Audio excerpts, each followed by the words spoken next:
Alexa said to me, David, I know about gratitude, I know about appreciation, but I don't really feel it. I know the things I should be grateful for, but why don't I feel grateful?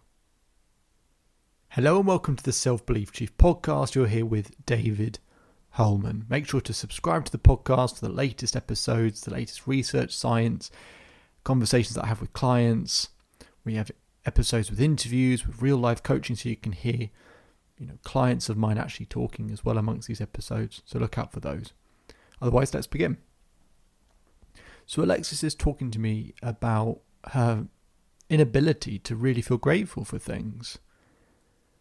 She says, I know the things that I could or should be grateful for, but I just don't feel it.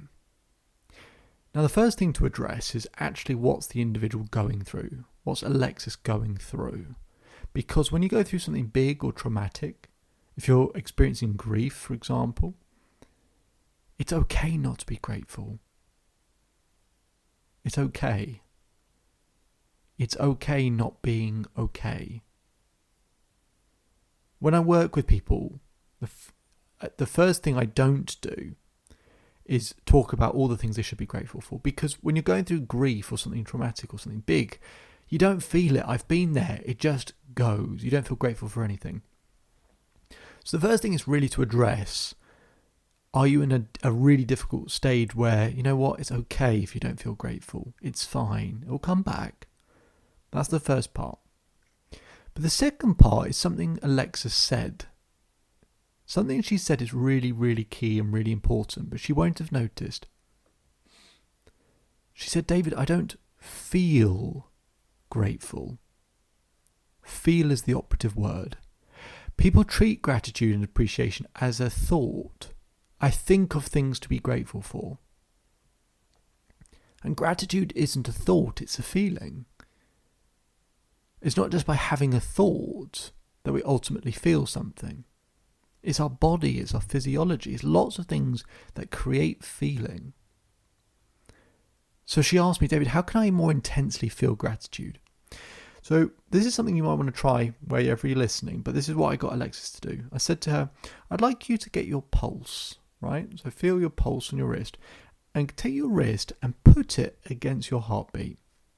So put your wrist against your heartbeat so you can feel your pulse against your heartbeat.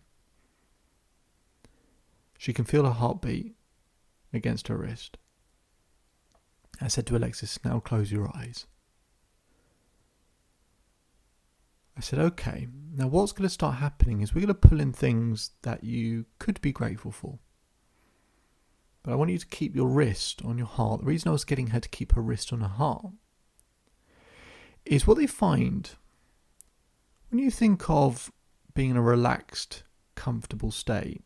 You imagine as a baby you were held potentially against your mother's chest. Part of the soothing comfort was actually feeling another heartbeat. Now your heart doesn't know that your pulse is you, right? It can easily think it's another human being with another heartbeat. So you put your pulse against your heartbeat and for your heart it feels like it's someone else. It's that small bit of pressure on your chest. And what they find is, if you pull in things that you're grateful for, and you keep your wrist there, and you do that for 2 minutes, something amazing happens. So your ECG and ERG, so those jaggedy lines that you see on in a hospital, your sort of heart rate monitor and things like that, and your brain waves, they're those jaggedy lines. So they're really always sharp and pointed, and they're always sort of out of sync with each other. But if you keep your pulse on your heart, and you think of things you're grateful for, close your eyes, think of things you're grateful for. In 2 minutes, what happens is they find that both your brainwaves and your heart rate, so those jaggedy lines, they start to smooth out. And not only do they smooth out, they sync up. Now for me, gratitude is about deep synchronization. To really be able to feel something, your body has to feel in unison. It has to feel synchronized. And that's a way to do it.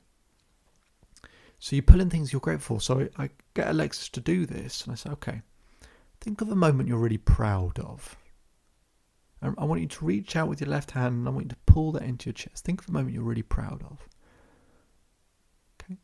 Think of another moment you're proud of. Pull that one in as well. Okay.